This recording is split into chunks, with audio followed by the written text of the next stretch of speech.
this kind of in the form of TED Talk, but we're calling it VA Talk so we don't get in trouble. So I'm first up on deck. Clicker works. It's gonna work. Try it again. Technology. So what we're going to talk about tonight is a CBAP vacation, so Certified Business Analyst Professional Vacation. They kind of don't go together really, right? Bear with me. It'll make sense. What we're going to talk about is an approach to getting your IIB certification. This is one approach you can take. There's certainly many other ones out there, but I wanted to share with you guys an approach that I use. It works pretty well. I'm a fan of the approach. We look at the little schematic. I think you can kind of relate to the top one. You work on it, and I think IIBA says plan on 6 months. I went with a little different path. I did more of an immersion technique, and from point A to point B was a week. So it's a little different approach, but I want to share with you guys what that looks like, and then you can think about it, and if it makes sense, by all means, definitely you got to go for it. So that being said, this actually, say goodbye to that, because it starts to look an awful lot like that. So I think the first thing that comes to mind is, why the heck would you want to do that to yourself, right? Why would you want to take a week's vacation, immerse yourself in the bay bog, and then go sit for a 3.5-hour break? It doesn't sound like a really fun vacation. But, if you want to do it, it definitely is one approach. Here's some good reasons why you want to go after that certification. Certainly personal recognition is one that's really important. So, everybody works really hard at the NBA. It is hard work. And why not get that certification, get that recognition for it? So the next one is around increased income potential. So no guarantees there, but in many cases, having those letters after your name, having that certification, can lead to a potential for a little bit better income. Professional development opportunities. Certainly, being a certified BA opens up the door to a few more opportunities, if you will, both in your company and networking. And, it moves you a little bit further up that maturity curve. And then just having the skill set of a certified BA and having that body of knowledge is definitely, something that's well worth going. Understanding the mechanics and the day boss to a point where you can test out and test the day boss. And I'm sure there's other ones out there as well, but those are the ones that really kind of resonate. The first thing that I would suggest is, before you jump into it, think about your strategy, your certification strategy. There are a number of different ways to go about it. You can do a professional boot camp. I know a lot of places do that. They'll send you away for a week.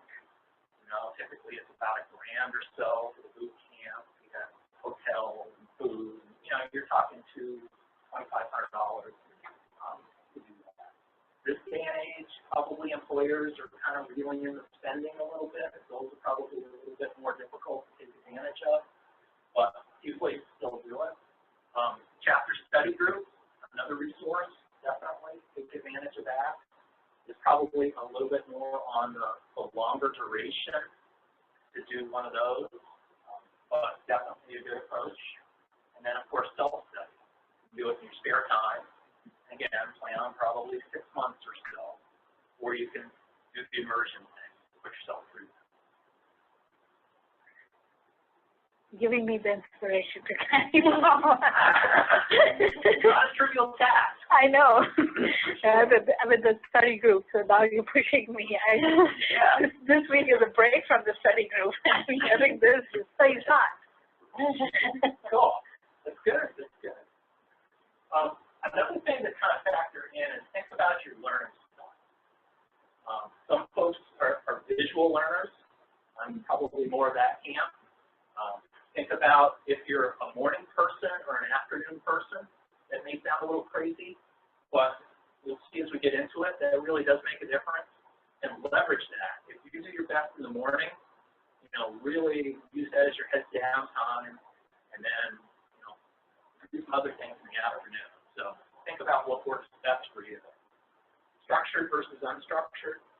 Can you study in a structured manner, or are you probably a little bit more on the ADD side, like I am? I'll study some of this, I'll go over here and study some of that, but at the end of the day, you're covering the whole thing. Can you set and hold the plan? This particular method really kind of forces you to hold that plan. The essence of it is you're going to schedule your exam for a particular day, like say a Friday morning, and that week you're going to do the version. So you've got a deadline, you've got a hard stop at the end of the week that you're ready. Leverage that brain dump sheet, and we'll talk about that a bit more. Really a big fan of the brain dump sheet, and we'll take a look at that. If folks aren't familiar with that, I'll show you what that looks like. What a great tool. Fantastic. Big fan. Leverage flashcards. If you're a visual learner, they're a great tool. And in fact, you guys are going to laugh, but here are my flashcards. You have professional flashcards, or you've got homegrown flashcards. They work. Again, leverage anything that makes it easier for you to understand and take in that knowledge and be able to recite it, know the result. And ultimately, consider prepping for the exam. Really, that's your full-time job for the week. That's your gig. So you're not really on vacation. You're just doing something different. The brain dump sheet. How many folks have utilized this particular technique? Quick show of hands. Two? Okay. New for people? This is really pretty cool. So the essence of the brain dump sheet is when you sit for one of these structured exams, they usually give you a couple, 2 or 3 minutes before you actually start them.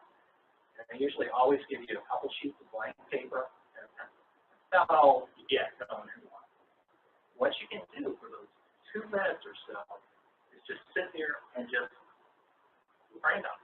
You put everything down. You can just put down everything that you can possibly recite or recall about the baseball. The knowledge areas, the key processes, formulas. You can just drop it all on that sheet, and then you can use it throughout the exam. So once you're into it, you may be wondering a particular formula. You can go back to the brain dump sheet. Great tool. Big fan. The key to it is being able to generate that sheet, those 2 pages, repeatedly. And I know during my exercise, I probably recreated that brain dump sheet 50 times. Right? You know, you're going to study for a while, take a little break, come down, and you do your brain dump sheet. Repetition, over and over and over again. And finally, when you get ready to take the exam, it's all there. You can just drop it all on paper. So it's a great technique. It really is. And it doesn't have to be pretty. The only person that's going to understand it is you. So I know if I was to share mine, you guys would look at it and go, acronyms, shortcuts, pictures, whatever works for you.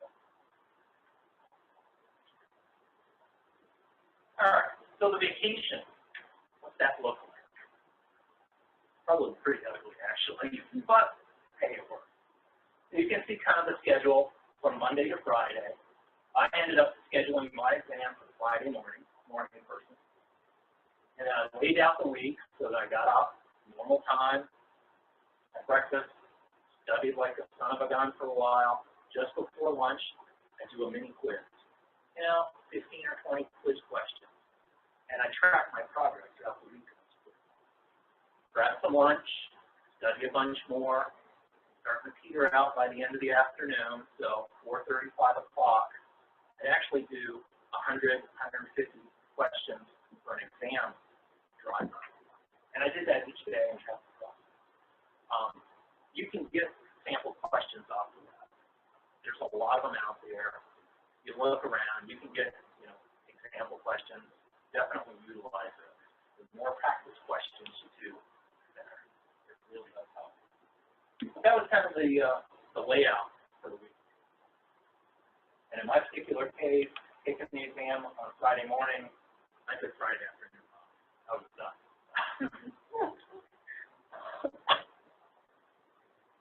So a couple specific things to kind of consider. If you can commit to that structure or a structure that works for you, just go all in on it. Say you're going to do it and just go for it. Utilize those practice quizzes and practice exams. They're awesome. They'll really prepare you for the test. Writing down sheet for sure, flashcards, repetition, and memorizing is really key. You've got to be able to memorize. You've got to know the people. And then investigate multiple choice strategy. So this one's kind of intriguing. Anybody has really looked into these, and there's a lot of information out on the web. For these types of exams that are all multiple choice, there's a lot of good information about taking those sort of things. And we'll take a look at a few pointers that I want to share with you. It's really good, and it applies to a lot of different people. So I use some of these pointers on the PMP exam. You know, if you're doing financial sort of certification, probably all multiple choice, good strategy. And then at the end of the day, schedule that exam. It's the pin in the sand that you've got to go. So a few things that I want to kind of share around multiple choice exams. Yep. Know the pace that you need to keep. So the CBAP exam, 150 questions, you got 3.5 hours. Do the math, it's a little over a minute per exam, per question, factoring in a break. Always factor in a break. 3.5 hours is a long time to head down on an exam. It'll do well to take a break halfway through. You're halfway through, and you can do it. There's no problem with that. Doing it. Take a 10 to 15-minute break. Disconnect from it for a second, and then go back. It's well worth the time. Read those questions completely. That's really important. Read the answers completely before you make your choice. Really important. Lots of times, you're going to throw in a lot of extra language that you can filter out to kind of throw you off. But really important. Eliminate those answers that you know right out of the gate are incorrect. Drop those right off the table. That helps. And then one that I'm passionate about is never change your first response unless you absolutely know it's incorrect. I've gotten burned on that many a time. You put down your first answer, you read it and read it again, and maybe it's not this one, and you end up getting wrong. So usually your first response is the best one unless you totally know it. And then one of the coaches that I had for my PMP exam used this phrase around least offensive response, which kind of stuck with me. So as you read down through those responses, think about what is the least offensive response, and use that as kind of one of your rationale to sort through. There's going to be answers that are very, very close to one another, and it may just be one subtle difference that allows you to push one to the side. So, this is a good strategy. Again, like I say, do a little bit of web research. There's some great stuff out there around taking great information. So just to wrap it up, if you're considering becoming certified, do it. Definitely go for it. It's well worth it. It's definitely worth the energy that you put into it. So by all means. If you haven't gone through the application process, get that started now. That's a process in itself. So that's a lot of work to do. Get the process of that going and get that out of the way. Select your strategy. Think about how you want to move through it. Think about immersion. That works for you. And use all the tools, techniques that seem to make it easier for you. It's a significant effort, but at the end of the day, I think it really is well worth it. And certainly, if you do decide to do the immersion technique, shoot shoot me a note on LinkedIn or something. I'd love to hear how it works for you. Okay. Big fan of it, but